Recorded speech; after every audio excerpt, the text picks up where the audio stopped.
Good morning, lovely people. So last week we started by talking about the 7 steps to help you build the capacity of your board so that it can be able to support you in fundraising, so that it can be able to support you towards achieving your mission and your vision for your organization, right? We started with the board assessment, where we talked about how you have to assess your individual board members and assess your entire board as a whole, right? So you know where the gaps is and how to fill those gaps. We went on to talk about how to re-engage and re-motivate current board members. If you have valuable board members, board members who are valuable, you can re-engage and re-motivate them to get back on track. And then we talked about recruiting new board members, where we talked about bringing in quality board members to fill this gap within your board, right? And then yesterday we talked about strategic planning as a tool to build board capacity. And during the end of, strategic planning, we talked about the action planning, where, you get to list out the different steps you have to take to execute your strategic plan so as to achieve your goals, your vision, and your mission for your organization. Today, we're going to be talking about, building the capacity of your board by delegating responsibilities and inaugurating committees. So, how do you delegate responsibilities? How do you inaugurate committees? Why do you even have to delegate responsibilities and inaugurate committees? Well, the truth is this: inaugurating committees and delegating responsibilities are the ways you get to execute on your strategic plan. So just creating your plan and, just putting it on the shelf or just dumping it on your board members won't do. For you to be able to execute on your strategic plan, you have to be able to delegate responsibilities and you have to be able to inaugurate committee. So the action planning phase of your strategic plan is really what helps you delegate responsibilities and inaugurate committee. Because during the action planning phase, you are able to list out different steps that's necessary to execute your plan. So that means when you look at the different steps and look at your board, you can be able to see different possibilities, people within your board who can take off some of these responsibilities, some of these action plans, so that you all can be able to get to where you want to get to. Or you get to inaugurate committees. So, for example, you may have these pillars of the organizations you want to be able to have complete coverage over. The way to do that is inaugurating committees in that area. So, for example, there's this organization we worked with that are looking to start up a preschool, a Christian preschool.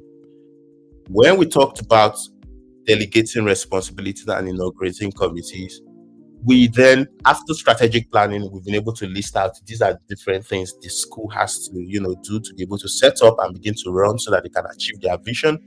We're able to list out, identifying a location for the school, recruiting staff, teachers, right? Building a school board, developing some sort of a curriculum. All that are parts of what has to be executed to get them to reach their goal. So what we did was we inaugurated committees around these key areas so that these committees can band around these key areas and make those goals happen as soon as possible. So, for example, finding a location for the school, we created a committee that could attend to that.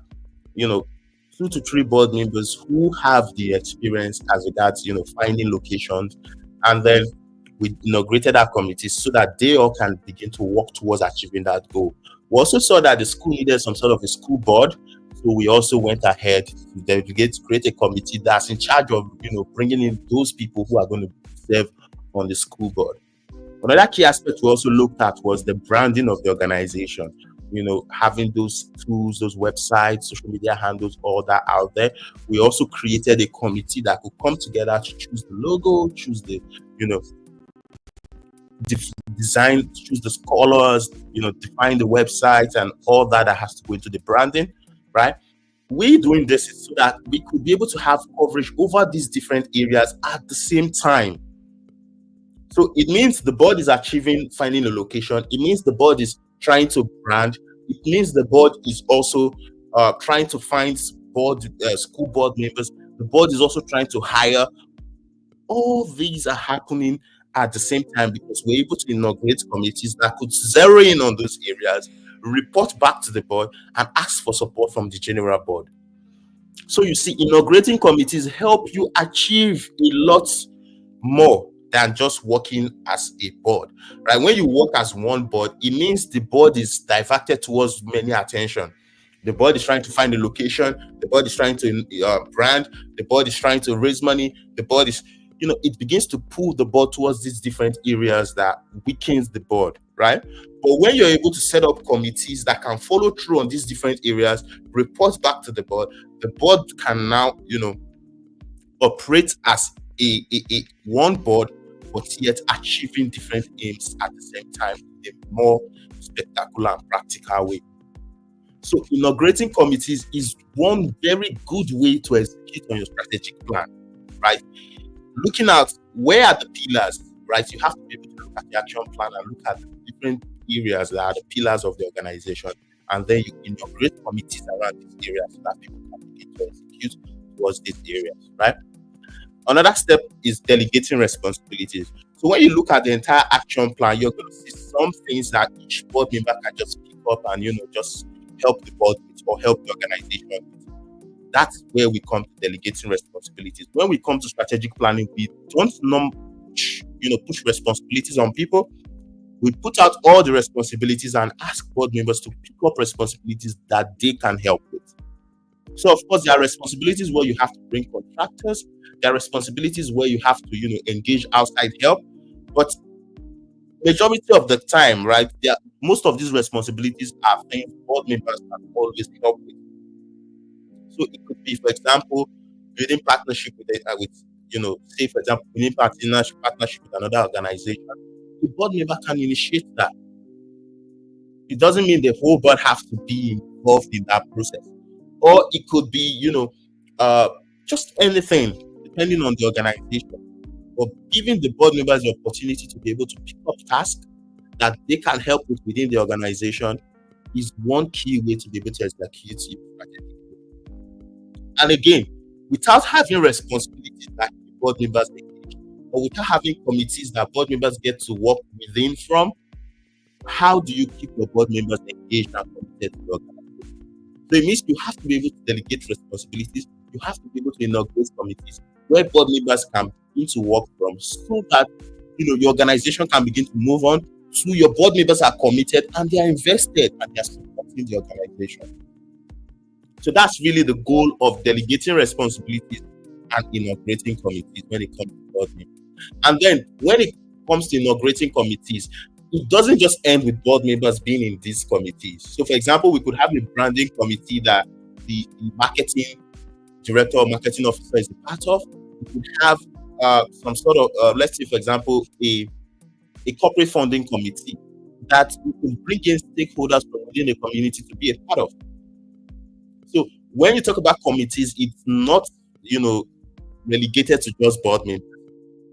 Stakeholders, staff, volunteers can join these committees so that these committees can better achieve their role, their goal, or the mandate that has been put before them.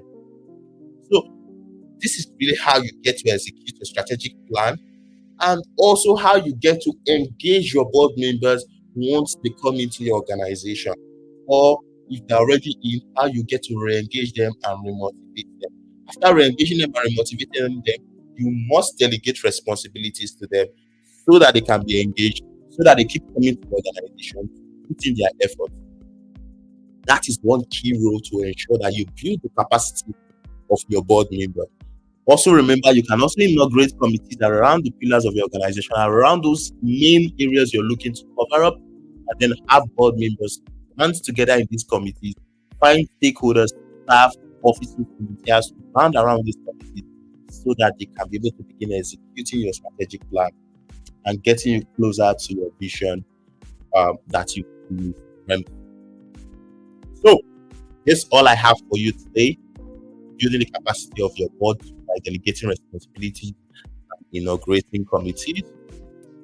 When I'm going to come on here again, I'm going to talk about how to empower each board member so that they can be able to take on the responsibilities and participate within the committees. Some of these board members need resources, they need tools, they need, infrastructure to help them execute. You don't want your board members to be out there thinking on how to go about it, where you can actually show them how and provide them the resources that they need to be successful. That way they are a better place to follow through, right? So that's what we're going to be talking about when I come on here tomorrow again. Until I see you all, it's going to be bye bye.